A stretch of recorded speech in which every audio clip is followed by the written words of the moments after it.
జై రామచంద్ర యాదవ్.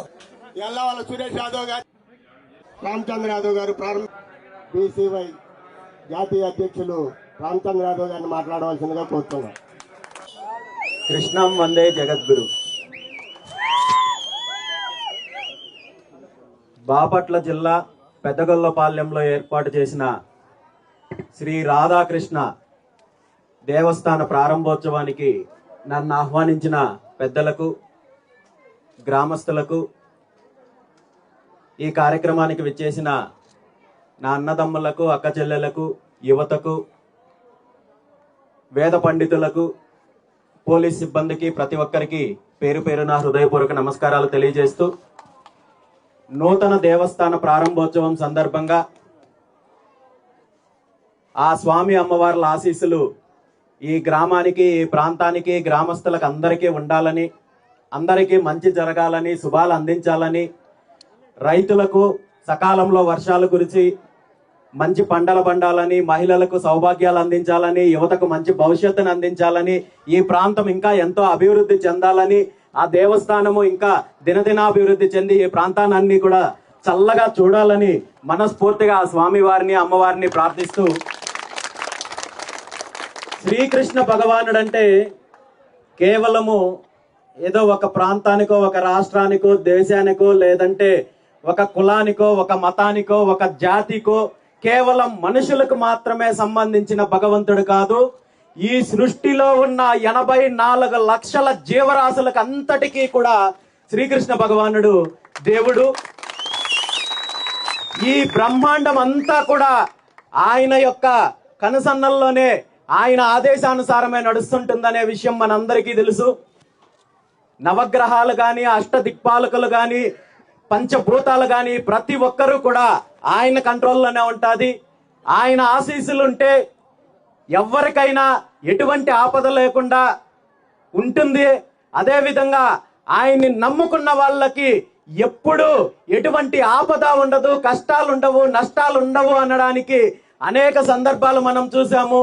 దానికి ప్రత్యక్షంగా చెప్పాలంటే నేను నా జీవితంలో ఎన్నోసార్లు ఎన్నో రకాలుగా ఆటుపోట్లు, కష్ట నష్టాలు, ఇబ్బందులు, అవమానాలు ఎన్ని ఎదుర్కొన్నప్పటికీ కూడా జీవితంలో ఇక పతనమైపోతుంది అనుకున్న రోజుల్లో కూడా శ్రీకృష్ణ భగవానుడు నా వెనకుండి నేనున్నాను అని చెప్పి నన్ను నడిపించిన శక్తి ఏదైనా ఉంది అంటే అది శ్రీకృష్ణ భగవానుడు. అదేవిధంగా నన్ను, నా జీవితాన్ని కబలించాలని కొన్ని దుష్ట శక్తులు ప్రయత్నం చేస్తే కూడా తన సుదర్శన చక్రం లాగా అడ్డుపెట్టి నన్ను కాపాడిన భగవంతుడు శక్తి ఏదైనా ఉంది అంటే శ్రీకృష్ణ భగవానుడు. అంటే శ్రీకృష్ణుడిని మనస్ఫూర్తిగా నమ్మిన వాళ్ళకి 100% ఆయన కాపాడుతాడు, మన వెన్నంటే ఉంటాడు, నీడలాగా ఉండి మనల్ని నడిపిస్తాడు అని చెప్పడానికి అనేక ఉదాహరణలు ఉన్నాయి. ఇది ప్రతి ఒక్కరి విషయంలో కూడా 100% నిజమవుతుంది. ఆయన్ని నమ్ముకున్న వాళ్ళు ఈ భూమి మీద చెడిపోయిన వాళ్ళంటూ ఎవ్వరూ ఉండరు అనే విషయాన్ని మనం గుర్తించి ఆయన్ని నమ్ముకొని ఆయన్ని పూజించి, అదేవిధంగా కేవలం పూజించడంతో మాత్రమే, దేవాలయాలు నిర్మించడంతో మాత్రమే ఆగిపోకుండా, అక్కడికి పరిమితం అవ్వకుండా ఆ శ్రీకృష్ణ భగవానుడు ఏదైతే చెప్పాడో, గీత ఏదైతే చెప్పాడో ఆ భగవద్గీతను పాటించిన వాళ్ళకి ఆయన ఎప్పుడూ తోడుగా ఉంటాడనేది మనం ఈ సందర్భంగా తెలుసుకోవాల్సిన అవసరం ఉంది. ఎందుకంటే స్వామివారు ఒక మాట చెప్తారు, యత్ర యోగేశ్వర కృష్ణో యత్ర పార్థో ధనుర్ధరః తత్ర శ్రీ విజయోర్భూతి ధ్రువానీతిర్మతిర్మమ. ఎక్కడైతే శ్రీకృష్ణుడు ఉంటాడో, ఎక్కడైతే అర్జునుడు ఉంటాడో అక్కడ ప్రతిదీ విజయమే జరుగుతుందని చెప్పి సాక్షాత్తు శ్రీకృష్ణ భగవానుడు చెప్పాడు. మరి అర్జునుడు అంటే ఎవరు? పాండవుల్లో ఉన్న అర్జునుడు, భారతంలో ఉన్న అర్జునుడు మాత్రమేనా అంటే కాదు. ఆయన చెప్పిన మాట పాటించే ప్రతి ఒక్కరూ అర్జునుడితో సమానమే అనేది స్వామివారి సంకల్పము, స్వామివారి సందేశము. ఆయన చైతన్యాన్ని తీసుకొని సమాజంలో గీతను పాటించి, సమాజంలో జరిగే చెడును ఎదిరించి సమాజం కోసం పాటుపడే ప్రతి ఒక్కరికి ఆ స్వామివారి ఆశీస్సులు ఉంటాయి.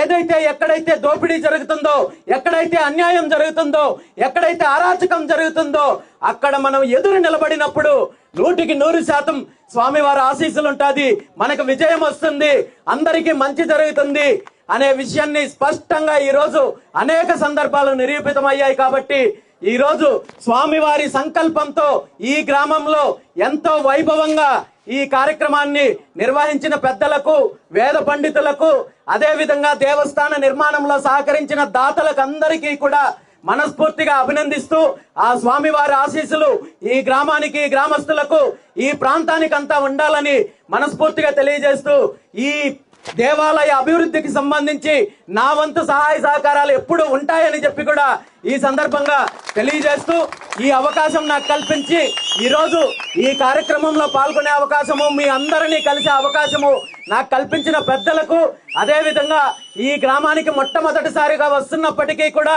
నన్ను మీ కుటుంబ సభ్యుడిలాగా, మీ బిడ్డలాగా ఆశీర్వదించి నన్ను ఆదరించిన మహిళలకు, యువతకు, గ్రామస్తులకు, పెద్దలకు అందరికీ కూడా పేరు పేరున ధన్యవాదాలు తెలియజేస్తూ సెలవు తీసుకుంటున్నాను. Thank you very much.